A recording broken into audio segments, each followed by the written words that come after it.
Madame, Monsieur Yorana, merci d'être parmi nous pour ce rendez-vous hebdomadaire, un Manihini consacré ce soir à l'art et particulièrement aux sculptures de Teva Victor. C'est pour cela que je l'ai invité à être sur ce plateau de Manihini Yorana Teva. Yorana. Merci d'avoir accepté notre invitation. Alors, du 4 au 8 décembre, vous exposerez à la salle Mouriavaï au Faré Tawhiti Nui. C'est une première et pourtant vous sculptez déjà depuis quelques années.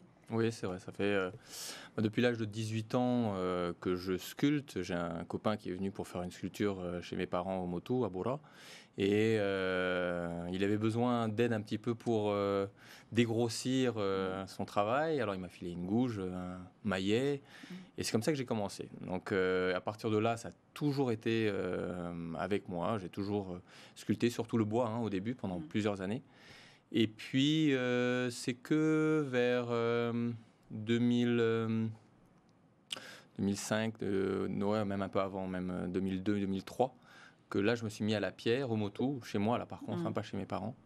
Et là, par contre, il y avait une autre âme qui en sortait. C'est un travail totalement différent et là, j'ai pas arrêté, ouais. Les sculptures les plus anciennes sont restées sur le Motu à Bora? Oui, les plus anciennes sont restées surtout qu'elles sont grosses en fait. Au départ, c'était donc le bois, mais là, c'est vraiment une première pour moi cette année de faire des tailles comme ça, tu vois, qui sont transportables, on va dire. Parce qu'à Bora, toutes les œuvres que j'ai faites au Motu, c'était des balaises d'œuvres. Donc impossible à déplacer. C'était des trucs sur des cocotiers qui étaient trop près de la maison, par exemple, ou qui étaient morts. Dans ces cas-là, je les coupais super haut, tu vois. Et ils étaient encore enracinés et je les sculptais comme ça. Donc, on les déplace plus après. Ou alors, si c'était sur de la pierre, c'était des énormes rochers qui faisaient partie d'un enrochement, tu vois. Donc, c'est vraiment des gros balaises de pierre. Tu retrouves les œuvres que tu as travaillées auparavant. Quel regard as-tu lorsque tu les revois? Ça dépend. J'ai un regard un petit peu amusé parce que c'était les le travail des débutants sur certaines choses. En même temps, assez épaté pour une des œuvres où je suis assez content du travail final en fin de compte. Et donc, c'est vrai qu'il y a un peu ces deux choses qui se mélangent. Le côté amusé parce que c'est tant de souvenirs, tu vois, au Motu et de ce travail qui était dur parce qu'à l'époque, j'avais pas les mêmes outils qu'aujourd'hui. J'utilisais des disques périssables, pas du disque au diamant. Donc, ça s'usait et j'en utilisais. Et c'était fou, tu vois, de bosser. et puis allez, on change encore le disque. Allez, c'est fini, je l'ai épuisé. C'est à peu près les mêmes outils, en fait, qu'on utilise pour le béton ou dans la construction. Et donc de voir ça, tout le travail que j'y ai mis, les heures et les heures, parce que je suis autodidacte. Donc, comme j'avais personne vraiment pour m'apprendre le travail de la pierre, il a fallu que je rame pendant pas mal de temps avant de pouvoir trouver, avant de trouver vraiment les outils un peu plus adéquats et la technique aussi. Donc c'est sympa, c'est toujours un côté plaisant de retourner au Motu, de voir ces mastodons de sculpture et aujourd'hui de voir la différence. Et là maintenant on arrive à une finesse qui est très différente et ça me plaît beaucoup aussi. Alors à Bora, tu travaillais sur le Motu, à Tahiti, chez toi. C'est deux environnements différents, même si tu es entouré par la nature. Ouais. Est-ce que l'inspiration vient plus difficilement qu'à Bora? Alors, j'avais l'avantage au Motu à Bora d'avoir de la place. Et ça, c'est génial. J'avais 1 hectare, enfin j'ai encore, mais j'y suis plus. Mais donc j'avais 1 hectare. Et donc des choses à sculpter, j'en avais tout autour de moi. Des tumoito vivants qui étaient là. Tu sais, par rapport à une branche ou une autre, je me disais, là, je peux mettre un visage, je peux faire un truc là, dans l'arbre vivant, tu vois, parce que j'aime bien faire les œuvres in situ, sur place, qui bougeront pas, tu vois, là qu'on pourra découvrir au détour d'une balade ou quelque chose. Donc là, je voyais un tas de choses. Et là, j'y suis retourné encore, tu vois, il y a quelques jours. Et je voyais tous les projets que j'avais, tu vois. Il y en a plein. Et ici, sur Tahiti, c'est différent. Alors, D'ailleurs, on va voir quelques images de toi chez toi en train de travailler, qui avaient été filmées par Teina Fabre et Jérémy Galliero. Donc chez toi, c'est un environnement plus petit que Bora. C'est plus petit, c'est clair, c'est plus petit. Et la nature est toujours environnante, évidemment, mais en même temps, c'est vrai que c'est plus la même matière. Il faut que j'aille chercher la matière. Alors que sur Bora, au Motu, elle était chez moi. Là. Voilà, tout était là, tu vois. Alors que là, maintenant, bon, faut que j'aille dans les vallées pour trouver des pierres qui m'intéressent. Donc, je sillonne, je me balade, je ressens et comment choisis-tu ces pierres? Au feeling. Alors, disons qu'il y a évidemment le regard, l'aspect visuel d'abord. Il faut qu'elle ait une forme harmonieuse ou alors des couleurs. Il faut qu'il y ait quelque chose qui m'intrigue, qui m'intéresse, qui m'interpelle dans un premier temps. Donc, il y a le côté visuel, on va dire. Ça, c'est sûr. Et puis, une fois que je suis au visuel, que je la tourne un peu dans tous les sens, que je la trouve jolie et tout ça, là, je me laisse imprégner d'elle. Et pour voir si elle aussi, elle a quelque chose qu'elle aimerait partager avec moi, si je peux dire, quelque chose comme ça. C'est-à-dire que vraiment, je sens si elle est ouverte à ce qu'on puisse travailler ensemble, elle et moi, tu vois. Et à partir de là, si je sens que c'est OK, je la déplace, je la prends, je la mets dans la voiture. Et à partir de là, alors après, une fois que j'ai chez moi, c'est un autre travail. Je vais tourner autour d'elle, parce que j'ai plusieurs établis. Mais bon, pour parler que de la partie de la recherche, c'est ça. Je déambule, je vois des pierres qui m'intéressent, je les ressens un peu. Et donc c'est toujours avec beaucoup de respect malgré tout, aussi bien au niveau de l'endroit, du moment où je les prends, qu'au moment où je vais les travailler, encore plus même. Mais au moment où je les prends, j'essaie d'être toujours en équilibre avec elle, en adéquation avec elle. Alors justement, pour cette première exposition, il va y avoir une vingtaine de visages, il me semble. Toujours des visages, pourquoi? C'est le thème de cette année que j'ai voulu mettre en place. C'est avec une double face. Avec de multiples facettes. En fait, ça s'est vraiment imposé à moi parce que je les ai faites à l'intuition en étant à l'écoute de la pierre. C'est-à-dire que, comme je disais, une fois que j'ai trouvé la pierre, que je l'ai ramenée chez moi, que je la mets sur mon établi, j'ai 2 établis, donc j'en ai toujours 2 et je travaille sur 2. J'en travaille une fois que je me suis mis en accord, j'en travaille sur une, puis il y a l'autre qui est autour. Je tourne autour, je la regarde, je l'apprivoise et elle m'apprivoise, tu vois, en quelque sorte. Et on se regarde, je la tourne dans tous les sens. Et puis une fois que j'ai trouvé ou que je suis en accord avec ce qu'elle veut, là où je pense qu'elle veut aller, dans ces cas-là, je peux la démarrer. Mais je termine l'autre d'abord, tu vois. Une fois que l'autre elle est terminée, je l'enlève, je mets une autre pierre. Donc c'est celle-ci que tu as amenée avec toi aujourd'hui sur le plateau de Manhini. Sur celle-là, justement, on peut voir les doubles facettes d'un côté et de l'autre. Tu vois, le côté un peu brut d'un côté et le côté complètement lisse de l'autre. Ça ne m'intéresse pas de faire 2 faces pareilles.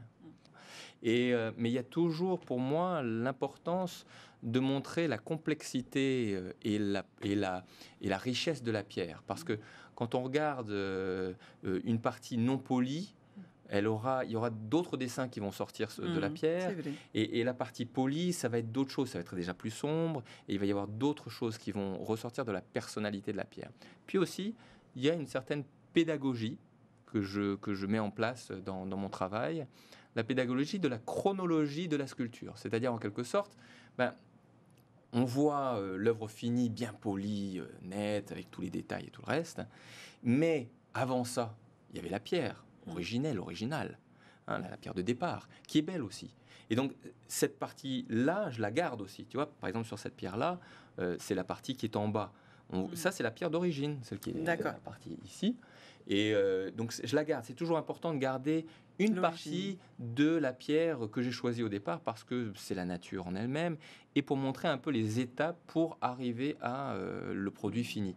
Là, on voit sur le côté, la face cachée, je peux peut-être la tourner pour que la caméra puisse voir.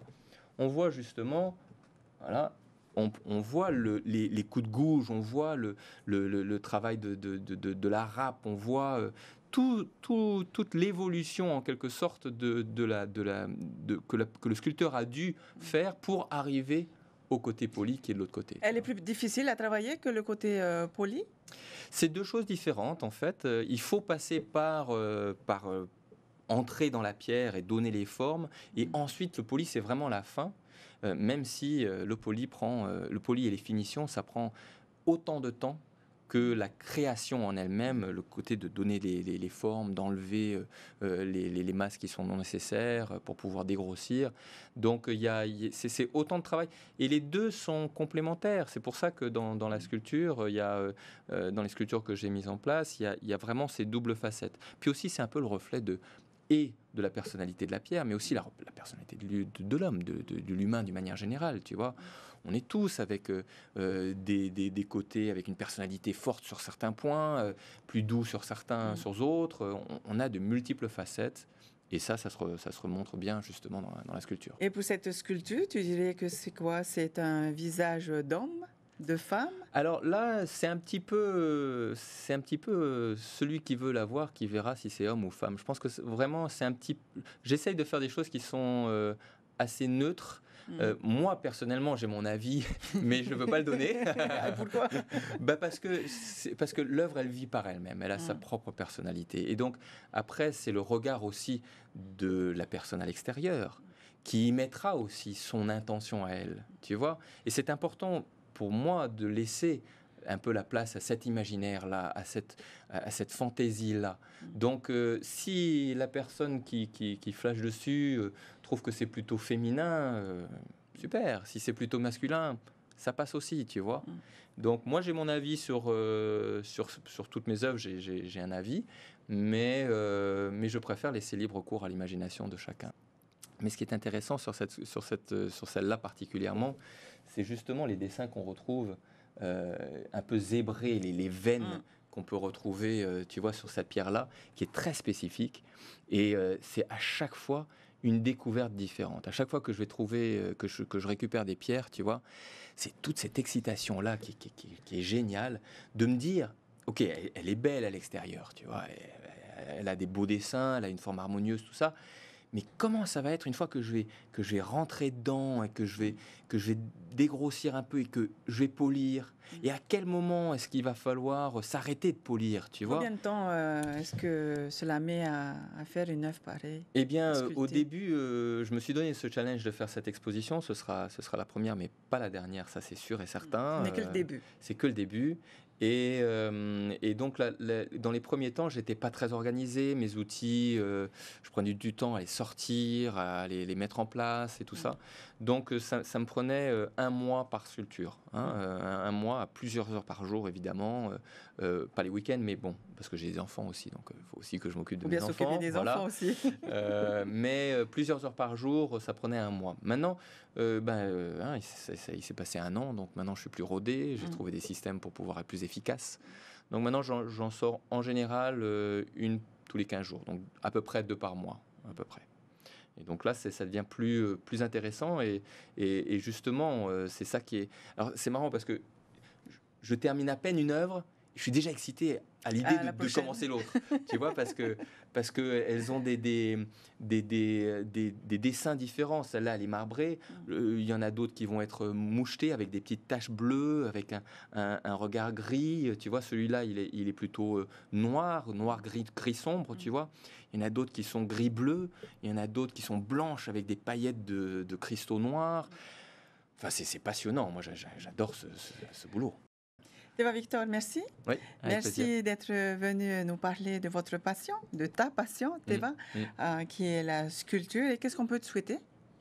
Eh bien, qu'il y ait beaucoup de monde, qu'ils viennent et qu'ils viennent s'instruire. C'est une exposition qui est ouverte au public, c'est entrée gratuite.